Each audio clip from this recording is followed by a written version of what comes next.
دلوائے جو بنی آدم کو جہنم کے گڑھے میں گرنے سے بچائے، جو فساد و دہشت گردی کی تاریکیوں کو اپنے امن و آشتی کی شمع سے ظاہر کرائے۔ تو یاد رکھیے یہ صفت صرف اور صرف مذہب اسلام کا حصہ ہے۔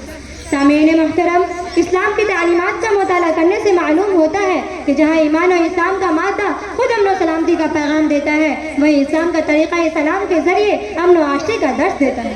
ایک طرف انما المؤمنون اخوۃ کے ذریعے آپسی بھائی چارگی کا حکم دیتا ہے، تو دوسری طرف المسلم من سلم المسلمون من لسانه ويده کہہ کر عزت لسانی کی بحث کرتا ہے۔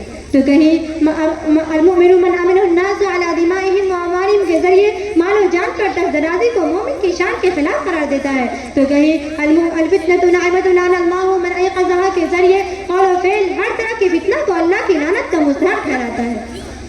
وحدت و اتحاد کو فروغ دیتے ہوئے کبھی تو اعلان کرتا ہے الخلق علی اللہ واحب الخلق علی اللہ من یحسن علی یعنی، تو کبھی برائی کا بدلہ اچھائی سے دینے کا حکم کرتے ہوئے ولا تستوی الحسنۃ ولا السیئۃ ادفع بالتی ہی احسن کی تعلیم دیتا ہے، اور کہیں فمن عفا واصلح فاجرہ علی اللہ کے ذریعے آپسی معاملات میں صلح و صفائی کی تعلیم دیتا ہے۔ الغرض عبادات ہو یا معاملات، معاشرت ہو یا سیاست، خاص زندگی کا کوئی بھی شعبہ ہو، ہر شعبہ میں اسلام امن و سلامتی کا درس دیتا ہے۔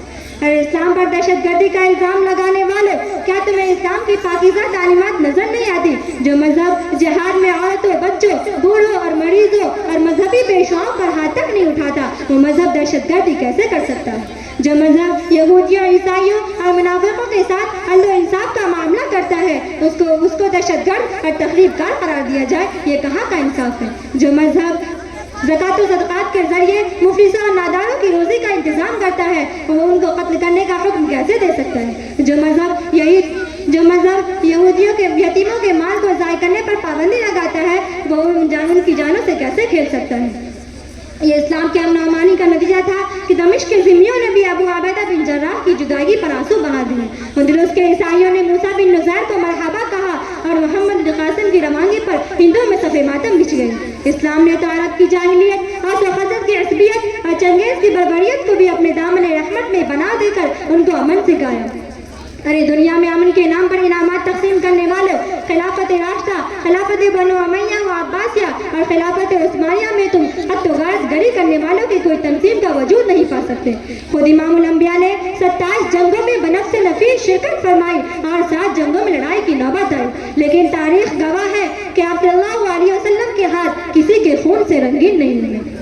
فتح مکہ کے موقع پر 10,000 کی جرار کے فوج کے باوجود آپ نے من دخل فی حرم مکہ فهو آمن ومن اغلق بابه فهو آمن ومن دخل فی بیت ابی سفیان فهو آمن کی مثال قائم کی کہ تاریخ عالم آج تک اس کی نظیر پیش کرنے سے قاصر ہے۔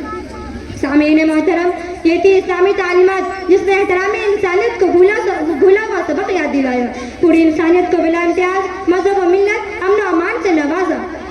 مگر جب سے اختیارات پر غیروں کا قبضہ ہوا، ہم نے دیکھا کہ سامراجیت کے نام پر انسان شرمندہ ہو گئے، انسانیت کا احتساب کیا گیا اور خلیجی ممالک سے امن و امان چھین لیا گیا، اور ستم بالائے ستمیہ کے سارا الزام اسلام اور مسلمانوں کے سر ڈال دیا گیا۔ جبکہ ہمارے باغ میں امن و اما کے پھول کھلتے ہیں، ہمارا کام ہے انسان کو انسان بنا دینا۔